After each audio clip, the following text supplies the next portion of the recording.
Vale, pues bueno, ya son las 5, así que empezamos. Yo soy Carmen, soy la voz en off de la sesión.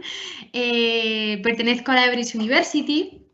Y bueno, yo tengo el gustazo de presentar hoy a Regino. Regino colabora con nosotros impartiendo pues desde talleres de liderazgo y bueno, aparte de darle las gracias tanto a él como a su compi, que estuvieron ayer con nosotros impartiendo también otra charla, pues nada, yo sinceramente estoy deseando escuchar esta charla que se titula Mantener el corazón correcto, pero yo le he pedido a Regino que nos diera un eslogan, ¿no? Que si esta charla tuviera que tener un eslogan, ¿cuál sería? Y me ha comentado que sería oye, ¿cómo mantener tu mejor versión en cualquier circunstancia? Así que nada, sin más dilación, yo ahora lo que voy a hacer es silenciar los micros y doy paso a Regino para que nos cuente un poquito esto del corazón correcto. Cualquier cosita, ya sabéis que estoy en el chat para contestaros.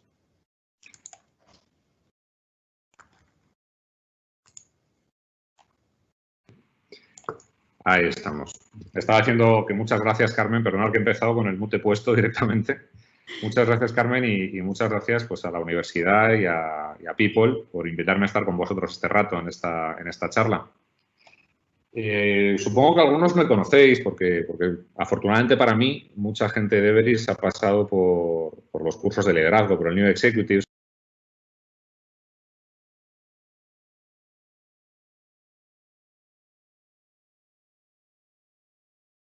Un segundito. ¿Regino?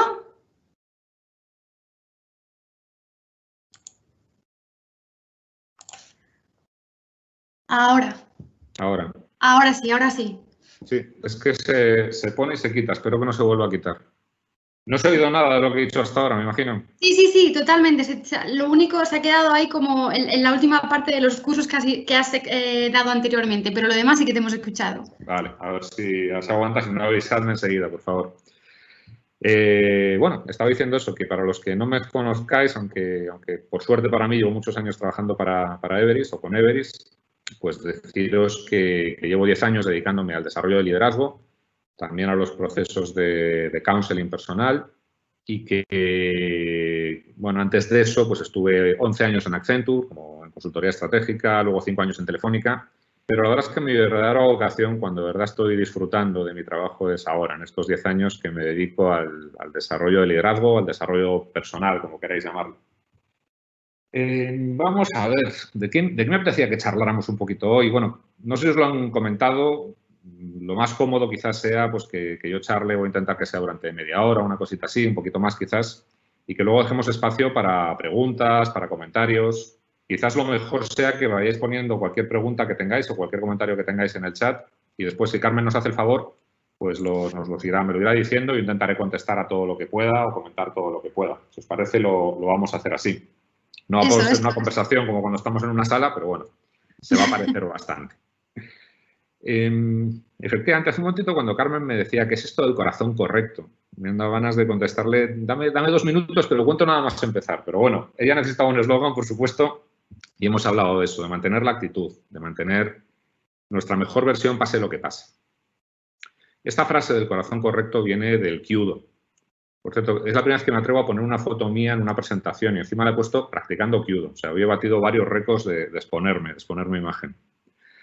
Esta frase viene del Kyudo, del tiro con arco tradicional japonés. Antes de disparar siempre en Kyudo, nos tomamos un momento en el que simplemente estamos de pie con el arco en una mano y la flecha en otra. Y es un momento, es la primera postura de todas las que se hacen antes de lanzar una flecha. Se puede tardar unos 2 minutos en lanzar una flecha en Kyudo. Y es un momento simplemente de ponerte en contacto contigo mismo y de decidir cuál es la actitud con la que vas a hacer ese tiro. A eso se le llama encontrar el corazón correcto. Encontrar esa actitud que en Kyudo es una actitud de desapego, es una actitud de simplemente estar ahí, de estar presente y dejarse llevar por el ritmo que significa tirar esa flecha. Sin embargo, a mí siempre me ha parecido que es una metáfora perfecta de la búsqueda de actitud que tenemos que hacer antes de tomar cualquier decisión. Siempre nos tenemos que asegurar antes de cualquier decisión, sea grande o sea pequeña, sea de las del día a día, que estamos centrados, que estamos en nuestro sitio, que tenemos la mejor actitud posible. Si lo preferís así, que disparamos desde el mejor sitio, disparamos desde nuestra mejor versión. Por eso este título de mantener el corazón correcto, mantener la mejor actitud posible ante cualquier decisión que tengamos que tomar. Y en estas circunstancias en las que estamos ahora, pues quizás es más importante todavía. Porque cuando las circunstancias se vuelven confusas, cuando aparece la incertidumbre, es cuando más cuidado tenemos que tener de mantener ese corazón correcto. Nos parece ahora, a todos, a mí el primero, que hay más incertidumbre que nunca, que no sabemos qué nos va a traer el futuro, qué va a pasar, cómo va a ser el famoso desescalado, cómo va a ser la vuelta a la nueva normalidad. Pero en realidad siempre es así. En realidad siempre es así. Nunca sabemos qué va a ocurrir mañana, nunca sabemos qué va a ocurrir en el futuro. Y esta pandemia simplemente nos lo ha demostrado, igual que otras cosas que nos van pasando en la vida nos lo van demostrando. Lo que ocurre cuando nos pasa algo de este estilo, sea a un nivel tan global como es esta pandemia, o sea a otro nivel, a un nivel más personal, es simplemente que se interrumpe esa fantasía que tenemos sobre el futuro. Todas las personas tenemos una tendencia a imaginar un futuro que es más o menos una continuidad del que tenemos. Aunque os parezca mentira, ayer mi compañera habló de optimismo, con lo cual, si estabais, alguno ya lo diríais, en general somos seres bastante optimistas, con lo cual esa imaginación nuestra es un futuro que es continuidad de lo que tenemos e incluso un poquito mejor. Y cuando de repente ocurre algo que nos recuerda que no tiene por qué ser así, sentimos toda la incertidumbre que siempre ha estado ahí, puesto que en el futuro nunca sabemos qué es lo que nos vamos a encontrar. ¿Qué nos ocurre entonces? Pues nos ocurre que empezamos a manejar muchísimos escenarios. Empezamos a tener muchas preocupaciones, todas ellas muy legítimas habitualmente. ¿Qué va a pasar con mi negocio? ¿Qué va a pasar con mi salud? ¿Qué va a pasar con la salud de los seres a los que quiero?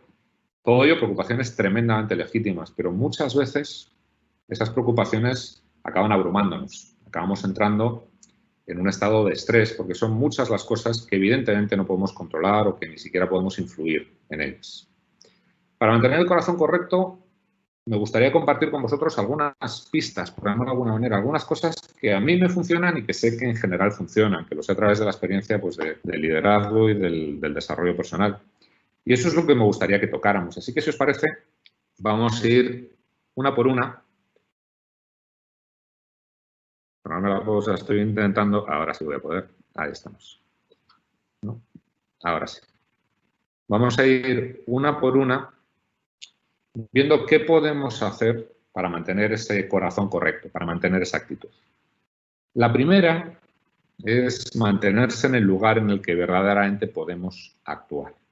Fijaos, ¿qué es lo que nos ocurre cuando aparecen todas esas preocupaciones, cuando la incertidumbre nos abruma?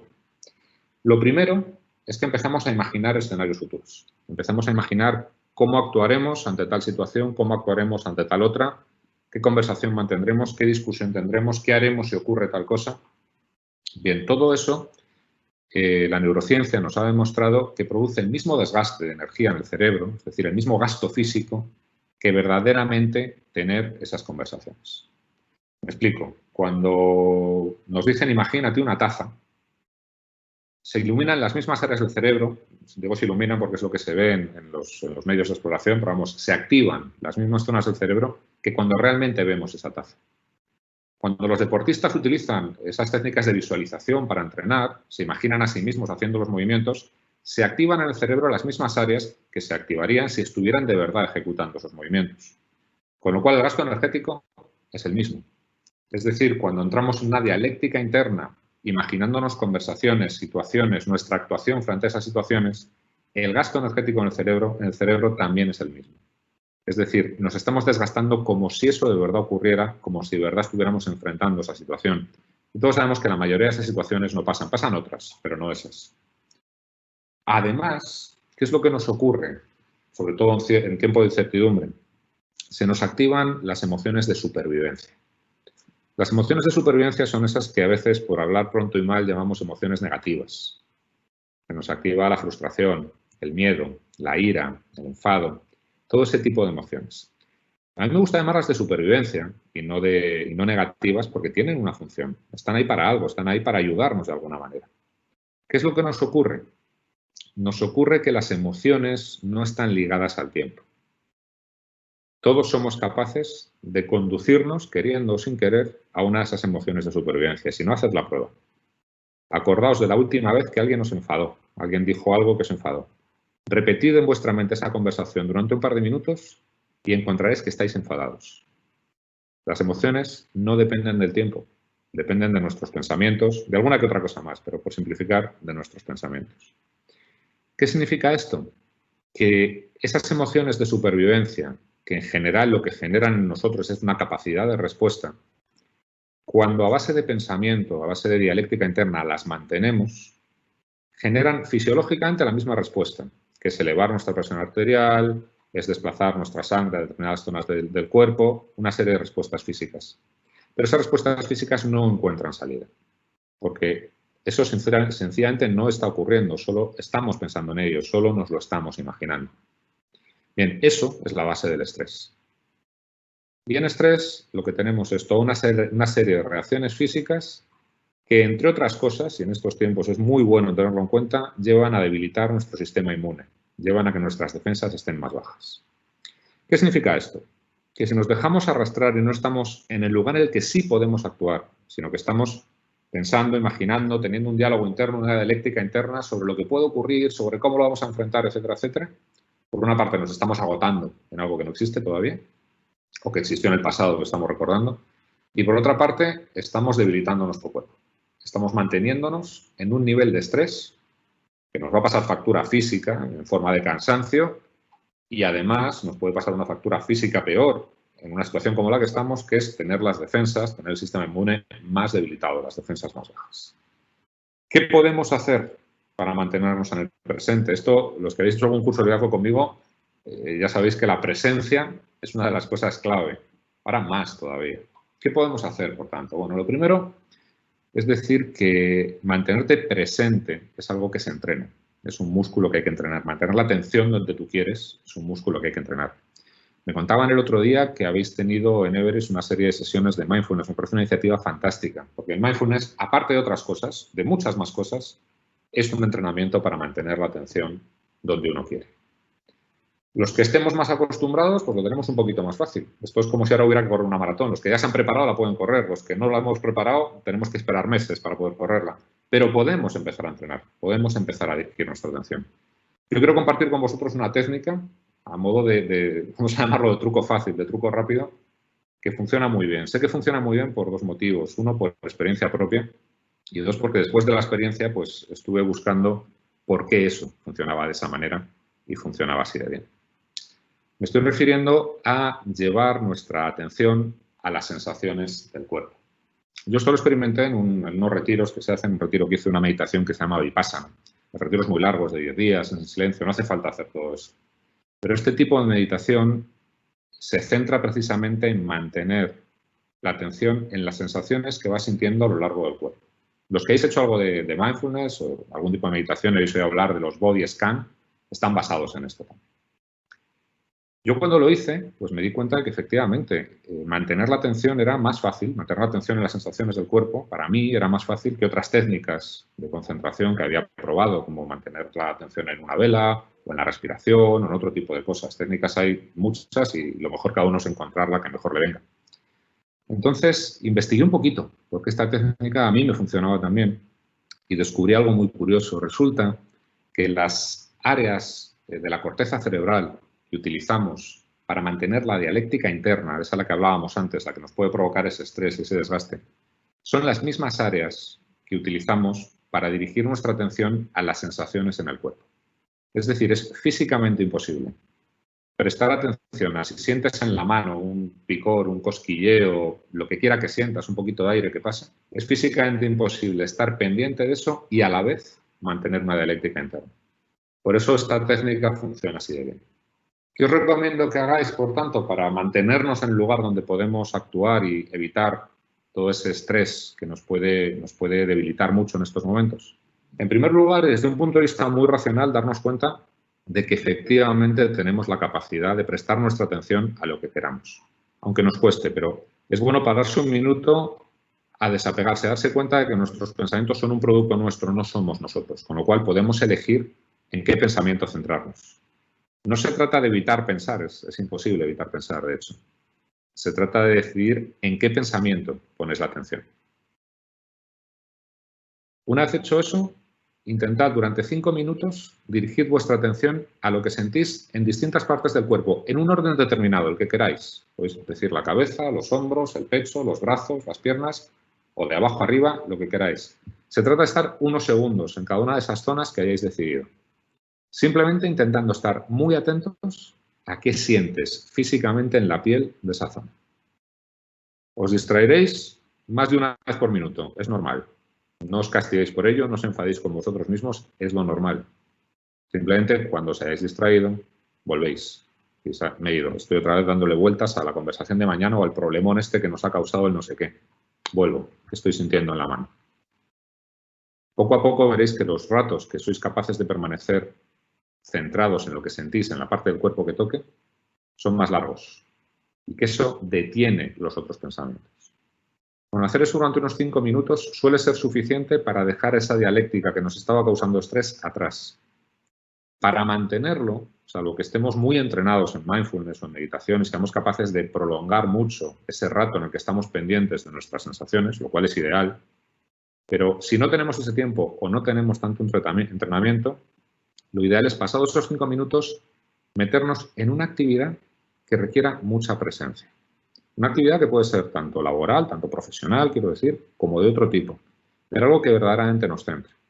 Aprovecho para deciros, aunque es materia de otra charla que está prevista con vosotros el día 18, me parece que es, y una de las claves de un trabajo del que se puede disfrutar es que sea algo que nos requiere poner en juego habilidades, algo en lo que realmente seamos buenos y que nos requiera toda la presencia del mundo.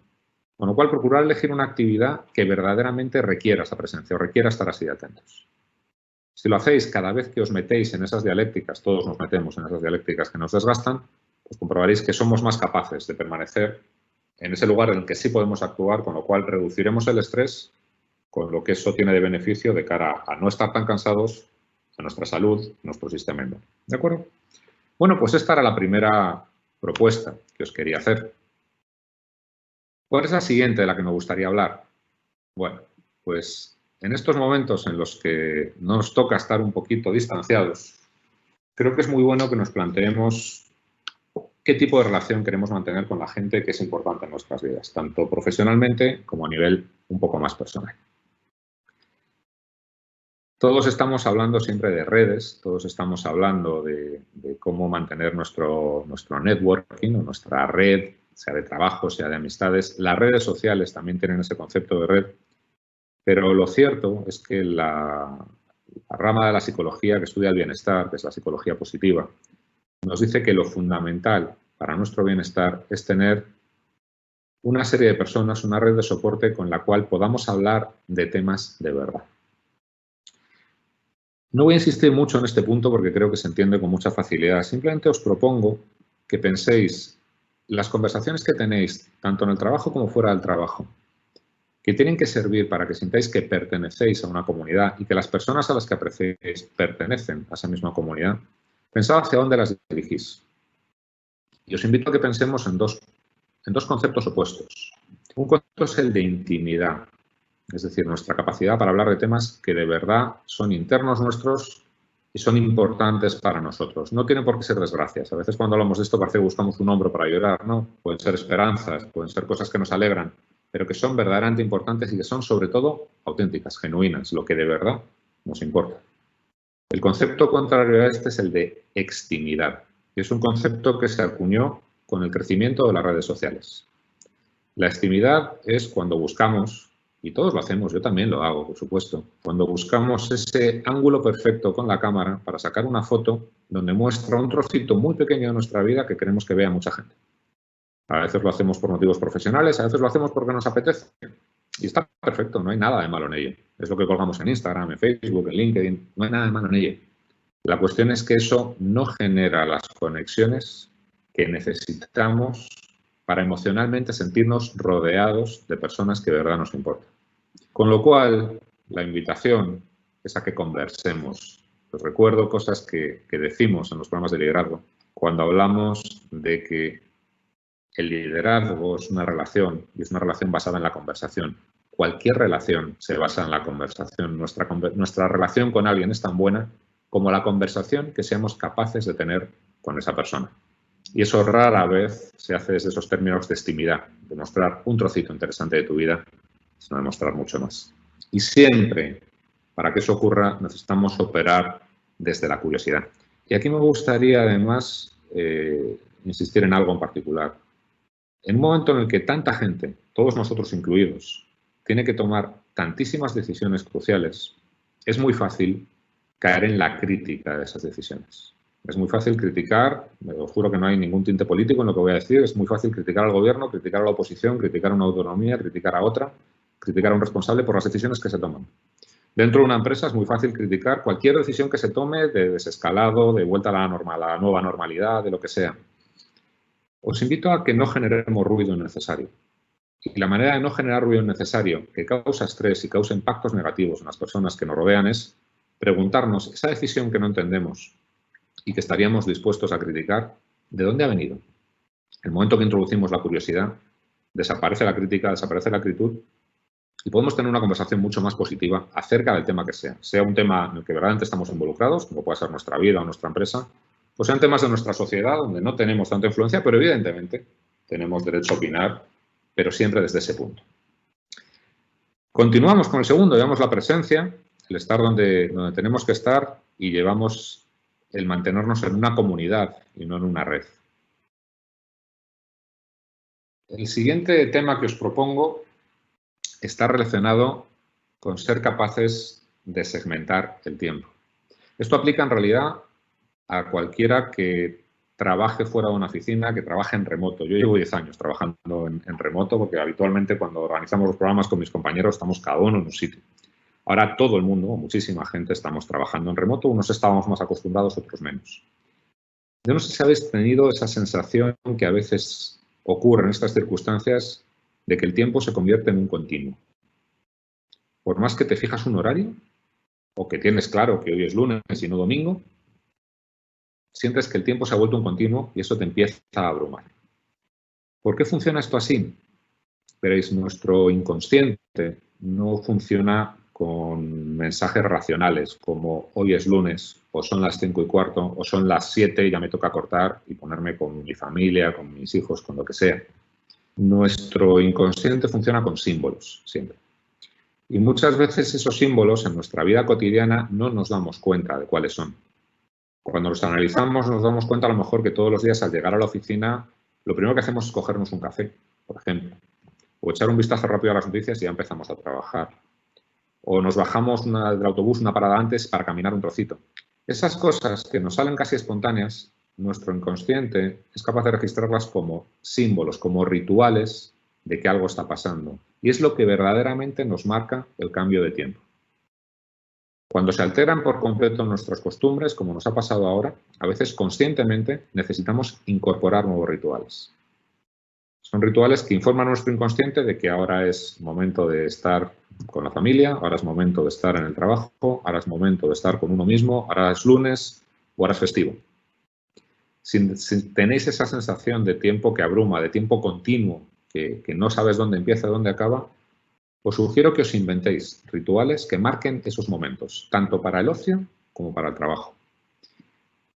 Y os propongo que hagáis una excepción, que no hagáis una cosa que alguna gente podría hacer como ritual, que es descontar días, hacer cuentas atrás, hacer la cuenta atrás de cuándo vamos a pasar de una fase a otra o hacer la cuenta atrás de cuándo va a ocurrir una posible vuelta a trabajar en presencial o lo que sea. Si algo que está demostrado es que descontar días tiene dos efectos. Uno, como símbolo a nuestro inconsciente le está diciendo estos días no valen para nada. Son días que tienen que pasar lo más rápido posible porque no sirven para nada. Y no estamos ahí, queremos que los días sirvan para algo, por supuesto. Y por otra parte también está demostrado, y esto lo hemos vivido todos, que cuanto más te empeñas en contar días hacia atrás, más despacio tienes la sensación de que pasan los días. Con lo cual os invito a que revisemos esos rituales, nos inventemos símbolos que segmenten bien nuestro tiempo y que nos informen a un nivel inconsciente de los lapsos de este tiempo que queremos manejar y que no caigamos en esa tentación de descontar días, sino en hacer que los días cuenten, que es verdaderamente lo importante para mantenernos con el corazón correcto, para mantenernos con la actitud correcta. ¿Y cómo hacer que los días cuenten? Pues de muchas maneras, pero sobre todo dándoles un sentido. Everis es una empresa, afortunadamente, para todos, para los que estáis dentro y para los que trabajamos de alguna manera acerca de Everis, que le da mucha importancia al propósito y al sentido. Y es algo que trabajamos muchísimo siempre en todos los programas de liderazgo. Y lo trabajamos de una manera que a veces nos cuesta un poquito más, porque hablamos del propósito de la empresa o del propósito, del sentido de un equipo, del sentido de un periodo, de una etapa vital, de un capítulo entero, bien porque tienes una promoción o bien porque empiezas una actividad nueva. Y todos sabemos que a veces es complicado alcanzar esa sensación de sentido. Bien, tengo una buena noticia. Lo que os propongo para ahora mismo es un poquito más simple, es un paso más sencillo de sentido.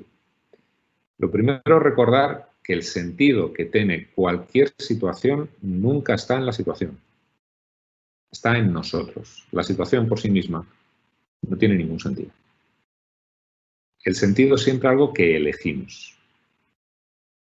Y la elección, cuando buscamos algo pequeño, como puede ser una actividad, una reunión, un día concreto, la elección es mucho más fácil que cuando tenemos que darle sentido al periodo que vamos a estar como managers en Everis, por ejemplo. O cuando tenemos que darle sentido pues, a un periodo vital, decimos durante estos 5 años mi propósito, mi sentido va a ser este. Eso requiere otras técnicas, requiere un esfuerzo. También es una elección, nunca deja de ser una elección y es una responsabilidad. Pero para dar sentido a estos días complicados, para dar sentido a las actividades que tengamos que hacer durante estos días, es algo tan sencillo como tomar una decisión. El otro día una compañera me comentaba que cuando empezó a trabajar de becaria en un tema de psicología, todo su trabajo era clasificar una serie de informes. Algo verdaderamente tedioso. Bien. Ella decidió que el sentido que iba a tener para ella hacer esa clasificación de informes era hacerlo cuanto más rápido mejor. Con lo cual hacía su trabajo y el sentido que le estaba dando era, mientras tanto, intentar agilizar esa tarea, ver cómo se hacía de una manera o de otra. Eso le sirvió para pasar parte de esa etapa. Lo que os propongo es que, sin olvidar el concepto de sentido grande, del que siempre hablamos, el concepto de sentido vital o el sentido relacionado con un momento de la vida, que es el sentido del que nos hablaba Viktor Frankl, que muchas veces hemos hablado de él en Everis y estoy seguro que muchos conocéis, también pensemos en que las pequeñas actividades o simplemente el día a día podemos elegir sentido para ellos. Viktor Frankl, para quien no le conozcáis, fue un psiquiatra judío, austriaco, que estuvo en campos de concentración y que en los campos de concentración se dio cuenta de que sobrevivía aquel que encontraba sentido a estar ahí. Y el sentido era ayudar a alguien, salir para contarlo, lo que fuera. Él estaba peor que nosotros, hemos estado encerrados, pero creo que Viktor Frankl estuvo un poquito más encerrado que nosotros. No se trata de darle sentido a la pandemia. Se trata de elegir día a día, actividad a actividad, qué sentido tiene para mí, qué sentido decido darle. Recordar, siempre es una elección y la podemos tomar en el momento. ¿Qué sentido tiene para mí asistir a esta reunión? ¿Qué sentido tiene para mí estar en esta charla? Voy a elegir un sentido y voy a aplicarlo. De esa manera mantenemos el corazón correcto, porque algo fundamental para el bienestar humano es poder responderse a ¿para qué estoy haciendo esto? Y es tan sencillo como elegirlo. Bien, pues vamos con la quinta proposición que os quería hacer. Aquí está. Vamos con la quinta proposición que os quería hacer. Y está relacionada con las emociones positivas. Antes os he hablado de esas emociones de supervivencia, la frustración, el miedo, el enfado, la angustia. Pero hay otra serie de emociones a las que llamamos positivas que tienen unas características muy interesantes. En primer lugar, igual que esas emociones negativas es muy fácil recogerlas, mantenerlas, podemos permanecer enfadados muchísimo tiempo, con las emociones positivas como la gratitud, el orgullo, la alegría, la diversión, es más difícil. Suelen ser menos intensas, desgraciadamente, y suelen ser también más puntuales, más acotadas en el tiempo. Es fácil recordar un momento en el que nos sentimos orgullosos de algo o de alguien, pero es más un recuerdo que verdaderamente volver a sentir ese orgullo. cuando con una emoción de supervivencia, una emoción negativa, es más fácil sentir la misma intensidad de enfado que sentiste en su momento. Esta es una de las grandes diferencias que existen entre las dos. Otra cosa a tener en cuenta con las emociones positivas es que no son contrarias a las emociones negativas. Es más, se pueden tener emociones negativas y emociones positivas a la vez. Y esto es muy importante. En un momento os explicaré por qué es tan importante. Y en tercer lugar, las emociones positivas tienen una influencia en nuestro organismo, en nuestro cuerpo, que es exactamente la contraria a la de las emociones negativas. Es decir, toda la respuesta fisiológica de aumentar la presión sanguínea, aumentar los latidos del corazón, meter cortisol en sangre, lo cual, toda esa reacción fisiológica que es de estrés, las emociones positivas la desmontan. Bajan nuestra tensión sanguínea, reducen el número de pulsaciones, retiran todas esas hormonas de estrés, como los cortisoles, etcétera, con lo cual recuperan al cuerpo, recuperan el efecto fisiológico que ha podido tener por una emoción negativa. Bien, ¿qué nos dice la psicología positiva sobre cómo manejar las emociones positivas? Pues hay que tomarlas como una medicina. Lo recomendable es buscar pequeños momentos al día donde encontremos estas emociones positivas, donde las disfrutemos. Para ello, lo primero es darnos cuenta de a cuál somos más proclives. Algunos somos más proclives a la serenidad, a la armonía, otros somos más proclives a la alegría o la diversión. ¿Cuáles te llenan más? ¿Cuáles te llegan más? Y después, literalmente, hay que buscar tener nuestra dosis diaria de emociones positivas para que tengan esos efectos beneficiosos que os acabo de comentar. ¿Cómo se hace esto? Pues os voy a recomendar un proceso muy, muy simple. En primer lugar, planifiquémoslas.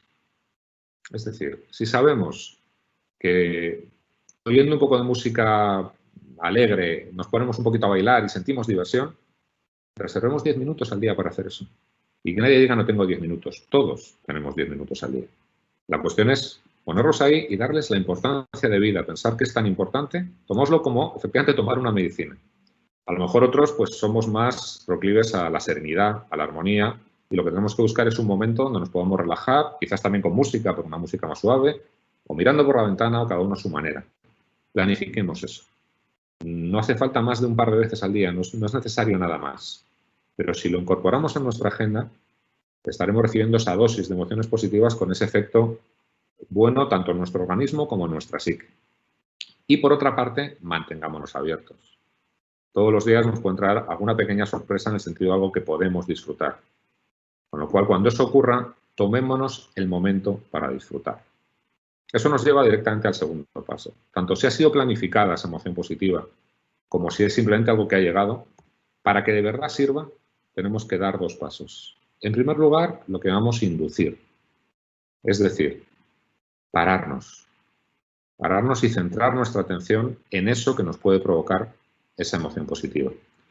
Por muy bien que lo hagamos, si nos ponemos la música más sublime porque sabemos que nos lleva a un estado de armonía, pero la ponemos y la ponemos mirando al reloj pensando tengo una reunión dentro de 5 minutos, no estamos haciendo la parte de inducción, con lo cual no va a funcionar. Sé que el ejemplo es muy burdo, pero creo que todos lo entendéis porque a todos nos ha pasado eso alguna vez. Con lo cual esa inducción y después ese saboreo. El saboreo está muy relacionado con los sentidos, con cualquiera de los 5 sentidos que tenemos. Las emociones positivas nos entran muchas veces por ahí. Tened en cuenta que no digo que sea imposible, depende de la facilidad que tenga cada uno, pero es muy difícil generarse emociones positivas genuinas a través de recuerdos. Es mucho más poderoso hacerlo a través de experiencias. Y nuestras experiencias son sensoriales. Son la vista, el olfato, el oído, el tacto. Con lo cual, si ese momento lo que implica es escuchar música, hagámoslo. Si implica bailar, estemos pendientes de nuestro cuerpo. Si implica tomarse una copa de vino al terminar la tarde y además eso es el símbolo que nos marca el cambio del trabajo al estar con la familia, pues hagámoslo con esa plenitud, con esa atención plena de saborearlo. Saborearlo sea cual sea el sentido por el que. Y finalmente, para reforzar este efecto de las emociones positivas hay 2 elementos. En primer lugar, voy a empezar por el final, según cómo está escrito, está la perspectiva. Es decir, es bueno que pongamos en juego el acordarnos de las emociones positivas que hemos tenido en los momentos en los que estamos experimentando emociones negativas. ¿Por qué? Porque es la clave de la resiliencia. Los estudios psicológicos que se han realizado en personas que han sufrido catástrofes, se avanzó mucho, desgraciadamente, pero se avanzó mucho con los atentados terroristas de hace unos años, tanto en Madrid como en Nueva York, en Londres, en otras ciudades, y también con las catástrofes naturales.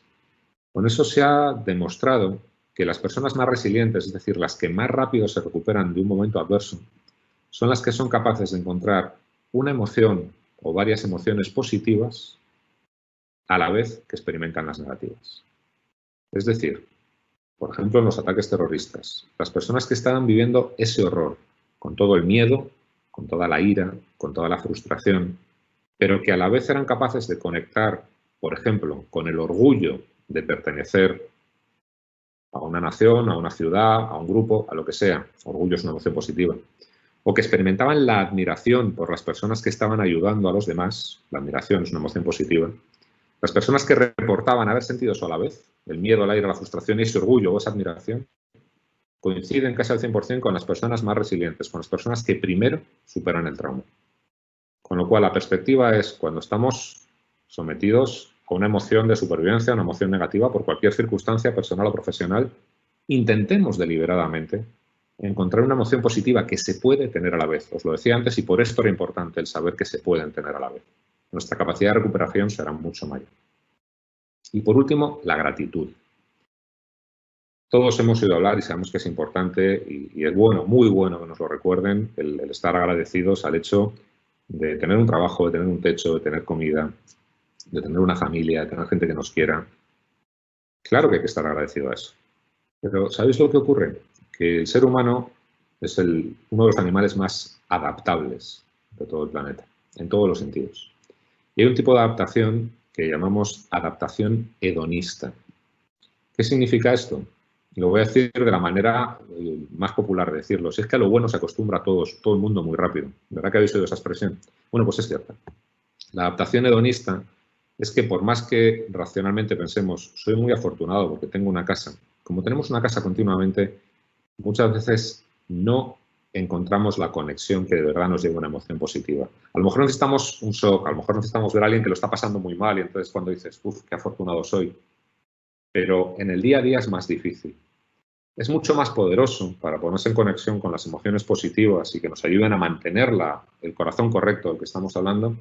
Es mucho más poderoso buscar la gratitud por temas muy concretos, mucho más pequeños quizás. Por ejemplo, en lugar de intentar buscar sentir gratitud por tener una familia, es mucho mejor, mucho más efectivo desde el punto de vista de la emoción positiva, sentir gratitud por un ratito que tu hijo ha dicho una tontería y os habéis reído juntos. Y ha durado 2 minutos, pero es más fácil encontrar la gratitud ahí si eso no ocurre a diario. Las cosas que no son frecuentes no nos generan esa adaptación hedonista y no las damos por sentadas, con lo cual es más fácil, al agradecerlas, encontrar ese punto de emoción positiva.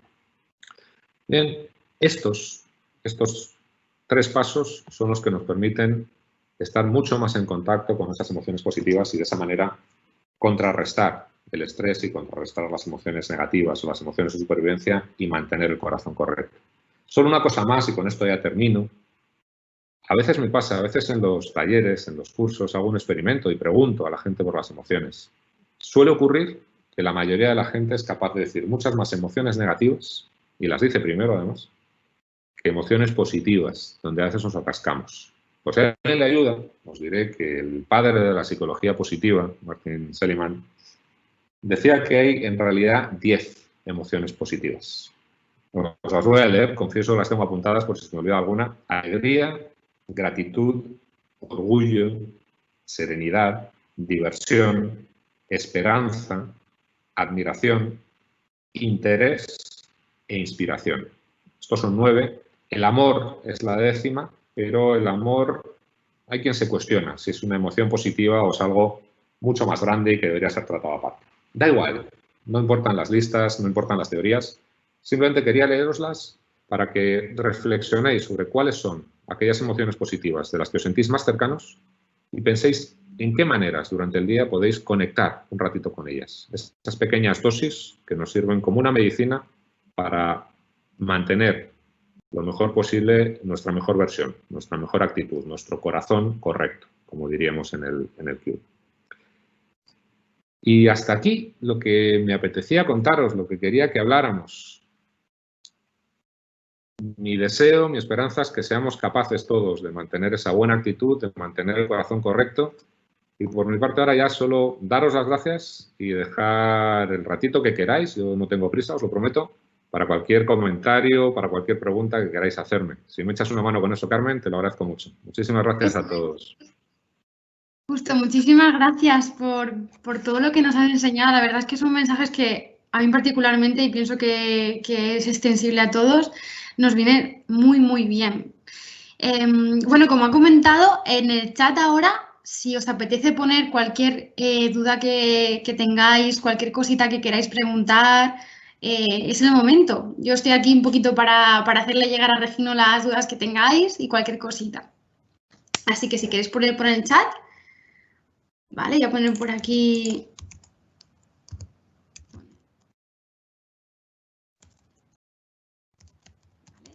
Y si queréis comentar cualquier cosita. A ver. Vale, por aquí Victoria nos da las gracias, concretamente a ti. Regino, muchas gracias por la charla. Ok, perfecto. Vale. Vale.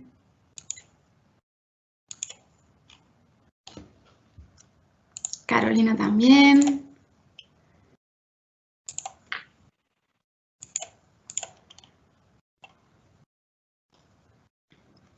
Vale, pues por el momento nos has dejado sin palabras. Todo esto me preocupa, ¿eh? Cuando no hay preguntas es que, en fin, me voy un poco preocupado. Te dan las gracias. No, gracias a vosotros, de verdad. Vale, ok.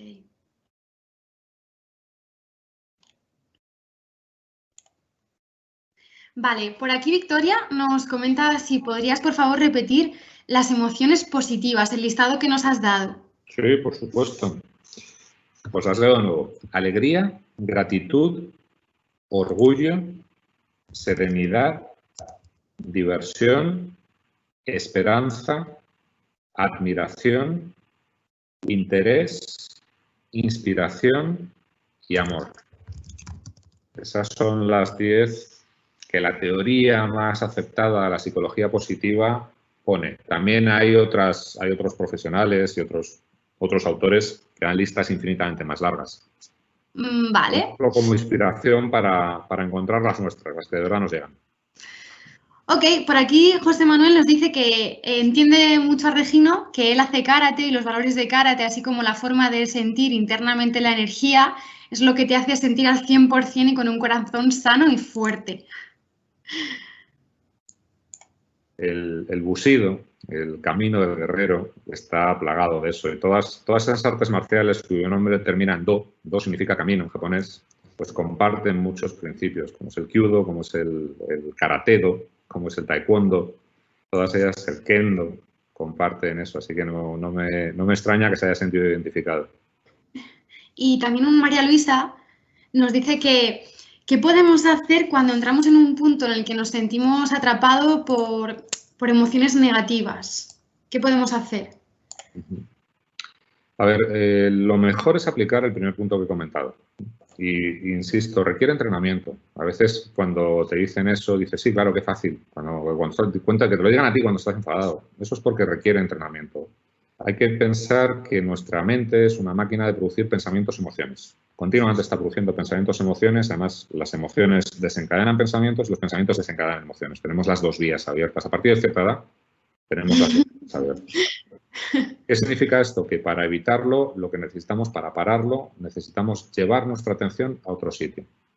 Yo os he compartido una técnica, que es la de las sensaciones corporales. Hay muchas otras técnicas. El mindfulness tiene muchísima aplicación en eso y es una cuestión de entrenarse en sacar la atención de ahí, en sacar la atención de ese pensamiento o de esa emoción que te está perturbando. A la vez, como decíamos en el último punto, aumenta muchísimo la resiliencia, la capacidad de volver a tu ser, de volver al corazón correcto, intentar encontrar no algo positivo en el sentido de algo bueno en la situación, muchas situaciones no tienen nada de bueno, pero sí una emoción que te pueda conectar con algo positivo, como podría ser ante el ejemplo que ponía antes, ¿no? Ante un problema muy gordo de alguien o una catástrofe, la admiración por quien está ayudando. Eso es una emoción positiva. No significa que te vayas a poner a reír, no significa que no vayas a estar mal e incómodo porque la situación es mala, significa que te conectas con algo que te ayuda a compensar. Ok, pues Francisco también nos pregunta, justo esto que estás comentando, Regino, ¿cómo podemos extenderlo a las personas que nos rodean? ¿Cómo podemos hacerlo más grande todavía? Pues me gustaría que recordemos ese punto de comunidad que me parece fundamental que he comentado. Ya, la psicología positiva nos dice que nuestro bienestar depende de 5 pilares. Uno son las emociones positivas, que ya las hemos hablado. Otro es el sentido, que también lo hemos hablado. Otro es el engagement, es nuestra capacidad de absorbernos en algo, de estar absortos haciendo una tarea, una actividad, también es muy importante. Otro es el logro, conseguir cosas. Y otro son las relaciones positivas, esa comunidad.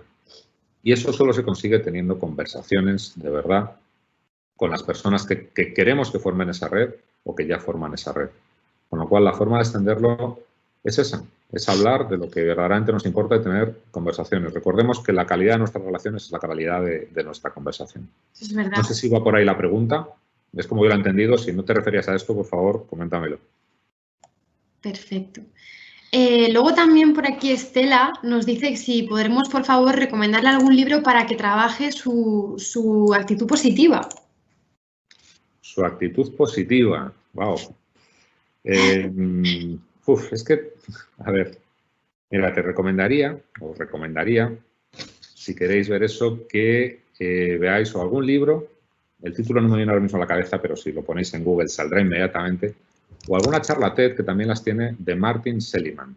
Martin Seligman es un psiquiatra estadounidense que allá por el año 2000, más o menos, fue elegido presidente de la Asociación Americana de Psicología y Psiquiatría e inició todos los estudios que han dado lugar a la psicología positiva. Entonces tiene tanto charlas como el libro que estoy intentando recordar, pero no me viene el título, que pueden ser muy interesantes para profundizar en, digamos, en cómo obtener bienestar. Porque ese estar positivo, en realidad lo que va buscando es cómo tener bienestar. Entonces os lo recomiendo como autor, tanto de charlas como de libros. Y 1000 perdones porque no consigo que me viene el nombre, que me venga el título del libro a la cabeza ahora mismo. Pero vamos, en Google aparece seguro. Ok. Y luego también, Paula, justo estábamos comentando un poquito cómo potenciar esas emociones positivas, esa actitud, pero Paula nos dice una reflexión. Dice, oye, está bien buscar las emociones positivas, pero imagino que no debería impedirnos expresar las emociones negativas, como tristeza o frustración. Por supuesto, por supuestísimo. Y es muy buena, es muy bueno hacer esa aclaración. Al principio de la charla decía que no me gusta llamarlas emociones negativas, porque no lo son. Las emociones como el miedo, la frustración, la ira, la apatía, etcétera, tienen una función. Es una función de predisponernos a determinado tipo de respuesta hacia el medio ambiente, ¿vale? Reprimirlas, es decir, no hablar de ellas, hacer como que no las tenemos, lo único que hace es que se queden enquistadas y que esos efectos fisiológicos negativos que decíamos antes se perpetúen en el tiempo. Entonces, no se trata de eso. Se trata de dos cosas. En primer lugar, de ser capaces de soltarlas. Es decir, una situación que ha dado miedo. Está bien sentir ese miedo, está bien hablar de ese miedo, está bien expresarlo, como sea, llorando, hablando, saliendo corriendo, lo que sea, lo que haga falta. Quien dice miedo, dice ira, dice la que sea. Pero después tenemos que soltarlas. Eso es lo que se llama resiliencia emocional. Eso ya ocurrió, fue una respuesta a un estímulo, ahora me tengo que centrar en otras cosas. Es decir, no hay que intentar quitar la atención de esas emociones antes de tiempo. Hay que quitarla cuando ya no corresponde al momento en el que estás. Eso por una parte. Y por otra parte, y creo que lo mencioné antes, pero me interesa subrayarlo ante esta pregunta, que me parece muy interesante, cuando hablo de buscar emociones positivas en esas situaciones adversas que nos generan emociones de supervivencia, me refiero a hacerlo a la vez. No se trata de sustituir el miedo por admiración. No, vas a seguir teniendo miedo o vas a seguir teniendo enfado. A la vez puedes sentir esperanza o puedes sentir interés o puedes sentir orgullo, como decíamos antes. Algunas personas tienen más facilidad, otras personas tienen menos facilidad, eso es una realidad, pero conscientemente podemos buscarlo. A mí una que me funciona muy bien es, yo más que interés la suelo llamar curiosidad, la estoy llamando interés por respetar la lista que os he dado, pero es incluso en una situación adversa centrar mi atención en por qué está ocurriendo esto, qué es lo que ha ocurrido, por qué una persona está reaccionando como reacciona. A mí esa curiosidad me produce ese efecto de emoción positiva que contrapesa el miedo o el enfado que esté sintiendo a la vez. Insisto, es a la vez. No se trata de eliminarlas de supervivencia, no se trata de enquistarlas ni de rechazarlas, se trata de ponerte en contacto también con esa otra parte y luego cuando ya ha pasado el estímulo, se trata también de dirigir tu atención hacia otro sitio para no permanecer en esa emoción. Eso también es vital para evitar el estrés. No sé, Paula, si te he contestado suficientemente con esto. Vale, deciros que hay un compañero que ha puesto por el chat un enlace que va a llevaros a distintos libros que están relacionados con el tema que nos ha contado Regino. Lo hemos dejado en el chat por si os sirve. Qué bien, echar un vistazo también. Vale. Respecto a otra pregunta también en relación al sueño, Regino, ¿cómo nos está afectando al sueño el tema emocional, el tema de poder conciliar un sueño saludable, creo, con la que nos está cayendo en la cabeza? El tema del sueño verdaderamente es complejo, porque las reacciones son muy diferentes. ¿Os acordáis de Ayrton Senna, el piloto de Fórmula 1? Me pregunto cómo se me pudierais contestar. Voy a dar por hecho que todos habéis asentido y habéis dicho sí, claro, me acuerdo de Ayrton Senna. Ayrton Senna tenía fama de quedarse dormido en los boxes. Con todo el ruido, con todo el follón, se sentaba y se quedaba dormido. Había gente que decía, claro, es que tiene tal tranquilidad. No, es justo al contrario. El sueño a veces es una respuesta al estrés. Hay personas que ante mucho estrés te entra un sueño tremendo y te quedas literalmente dormido en situaciones de estrés brutales. Otras personas, al más mínimo estrés, no pegan ojo. Con lo cual, la reacción del sueño es complicada, es un fenómeno que no se conoce bien, ni siquiera se conoce todavía con claridad. Hay muchas teorías, pero ninguna certeza de para qué dormimos, qué es lo que verdaderamente ocurre cuando dormimos. Hay varias teorías que parece que tienen sentido, pero no se sabe exactamente cuál es la función. Con lo cual, de una manera genérica, es muy difícil responder a cómo nos afecta esto al sueño. Es muy habitual cuando estás en una situación donde el tiempo pasa a ser, como decíamos antes, un continuo, y por eso hablaba de los rituales, que empieces a tener sueño a horas extrañas. Eso es una reacción muy, muy común. Es como que no te quedas dormido nunca, pero tienes siempre sueño. No sé si alguno estáis viviendo esta situación. Y tienes sueño, pero te vas a la cama y no te terminas de dormir, y luego por la tarde es cuando te sientes sonoliento, pero tampoco te duermes. Con lo cual, una respuesta podría ser, intentemos informar a nuestro inconsciente con los rituales adecuados de esos momentos. También el sueño depende muchísimo del ritmo circadiano, del ritmo en torno al día, en torno a las 24 horas del día. Y a su vez depende de nuestra respuesta a la luz solar. En la medida que estamos saliendo a la calle mucho menos y dependiendo de dónde vivamos, quizás nuestra exposición al sol es baja, pues también podemos tener problemas de sueño por ese motivo, porque nuestro cuerpo a nivel orgánico, a nivel fisiológico, no está identificando bien en qué momentos toca dormir. Dicho sea de paso, esto nos ocurre con frecuencia debido a que siempre estamos con luz, sea del sol o sea luz eléctrica. Pero al no salir de casa o al salir menos de casa, lo acentuamos más.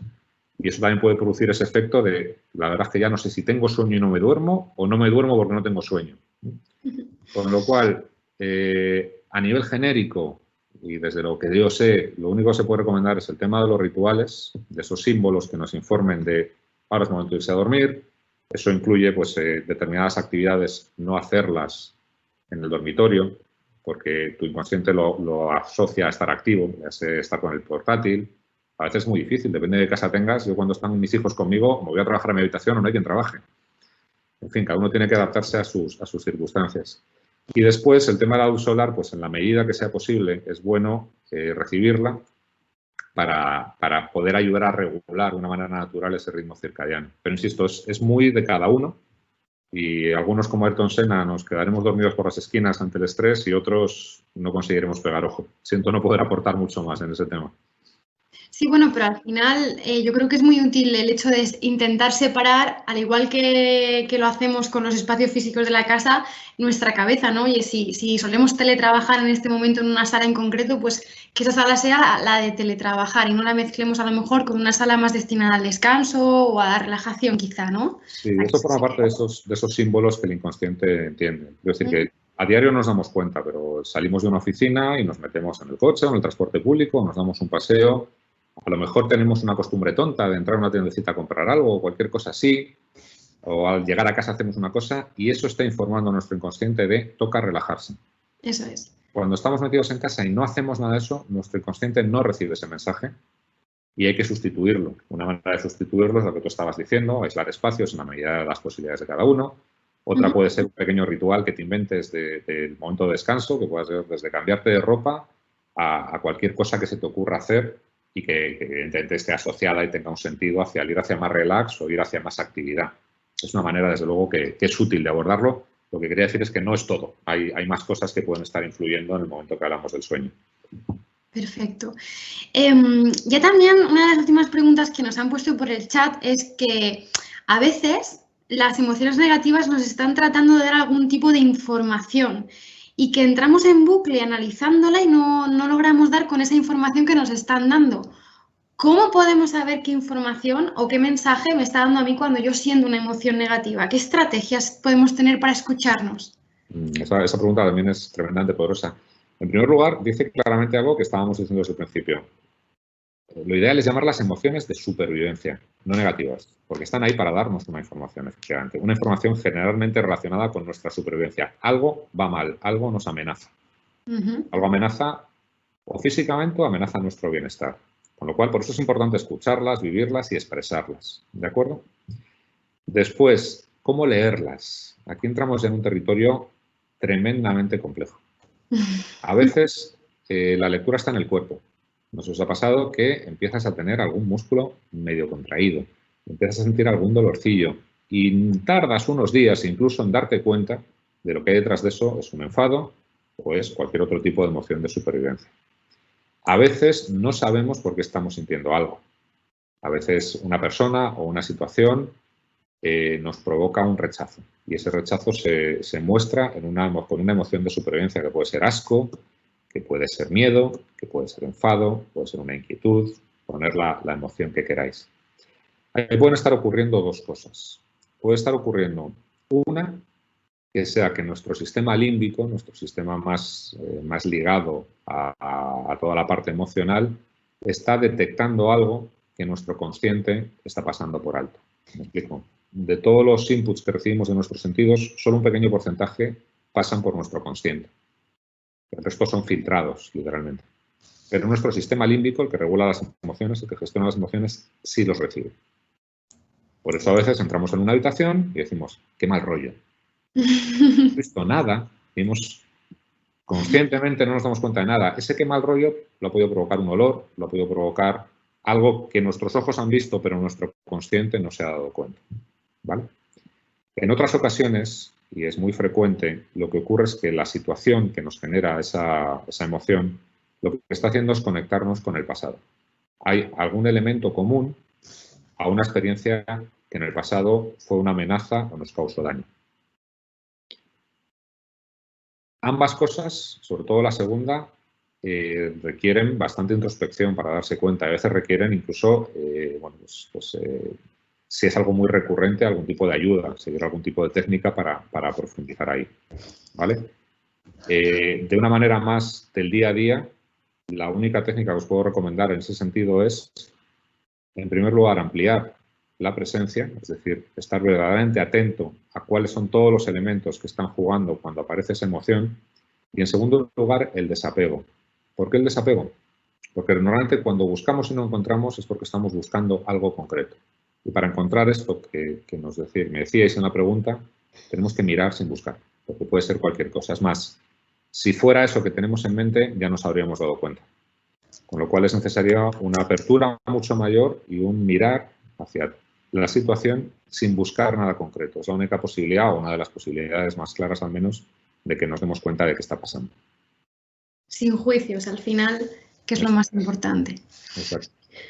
Vale, pues por aquí, de momento, las preguntas que teníamos como más de repente aquí que han puesto, ya las hemos terminado. O sea que no sé si tenéis alguna preguntita más.